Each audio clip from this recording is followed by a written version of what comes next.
So, Jadyn, you guys have kind of you're on the cusp. You had a relatively young team last year. I mean, look where we were just taking our photos. Yeah. You have 2 seniors. So yourself as a fifth-year senior are kind of leading the team. So and as a co-captain, you're also leading the team in that regard. So looking from the top down, tell me what excites you about this squad this year.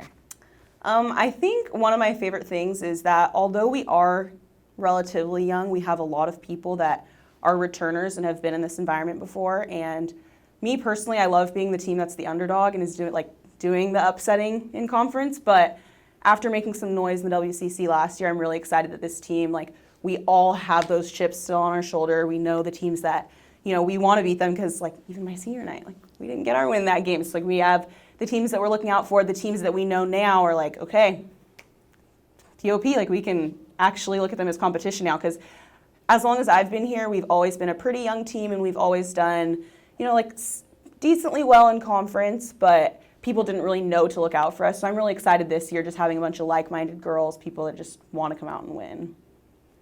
There's some hype around your team.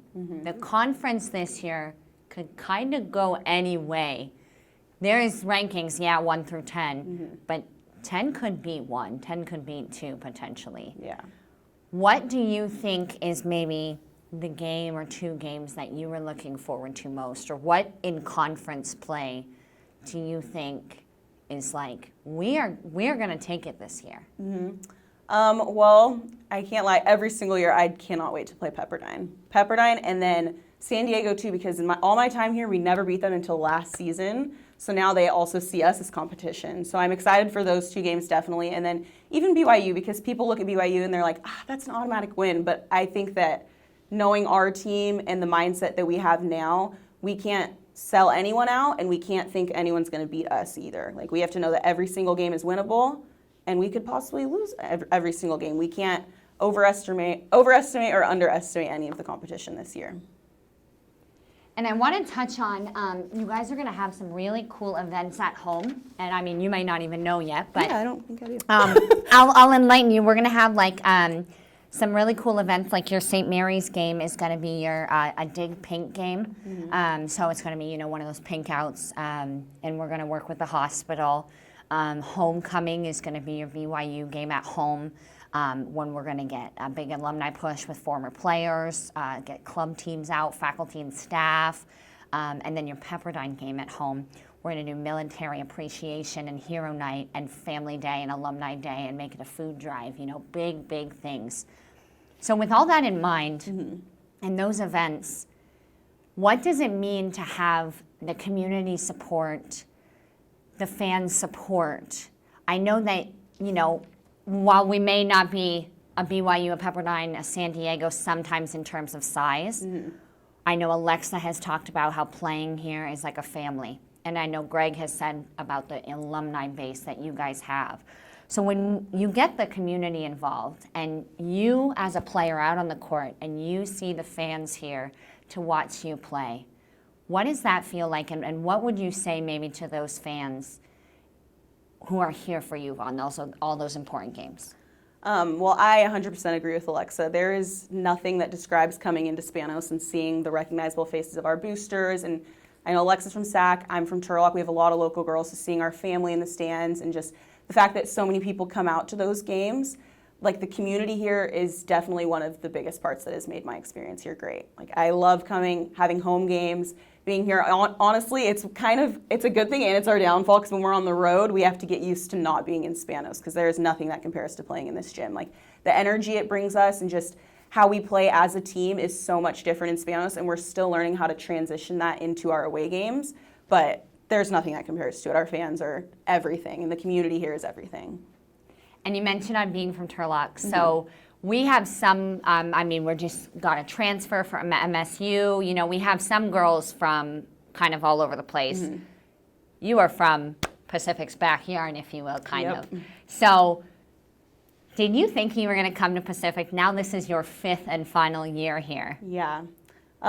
So growing up, my club team practiced here at UOP, and early on in high school, the UOP coaches would be at my practices, but I never really I wasn't that big in like the recruiting and talking to coaches. I was kind of like touching on it, but they were coming to watch some other girls, and then I ended up getting connected with them, and I was like, oh, this kind of sounds like a good fit. And one day Greg was like, oh, do you want to come on a visit? Like, we want you, whatever. So we come in, we go in his office, my mom starts crying, he offers me. But it was early on, it was my sophomore year of high school, so now it's my 5th year here, and I've been committed since sophomore year of high school. Like, I've known nothing other than Pacific at this point, basically. I wasn't even really interested in any other options. So I was like, I'm local, they want me to come play volleyball, they want me to play libero. I was like, that's perfect, like, this is home, that's what I'm gonna do. So how much of that has been a perfect fit for you, to be home and playing the sport you love while also getting a great, I mean, you're getting your master's now. That's really special to me because I think nowadays we do see a lot of people that are unhappy in their situations with sports, or they're transferring a lot or not finding the girls or the coaches that they want. But I feel like I've struck gold here because I've loved the coaching staff, loved the girls. Like, obviously teams get along and everything, but I've had no issues at Pacific. The girls have we've had such good chemistry. We've figured out on the court. So I don't even remember what the question was. I just rambled too long. You answered it. Okay, good. I did want to touch on last year, Libero of the Year. Mm-hmm. That is not a small title. That is not a small accolade by any means. So first and foremost, congratulations. Thank you.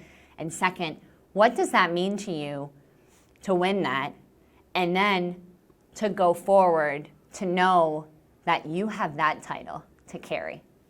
Well, that was a huge shock to me because all year they do the WCC Defensive Player of the Year, and I have, in my 4 years here, never gotten a single one of those. And I know there's some other girls that, you know, good libero competition in the WCC. We're a smaller, shorter conference. There's a lot of defense, you know. But yeah, when Greg told me that at practice, I could not believe it. So I still am kind of like taken aback by that. That's awesome. But looking forward, it's great to know because it helps me like stay confident in myself and remind myself when I'm kind of like down on my game, like I deserve to be here. Like I can play this position. Like this is my bread and butter, you know?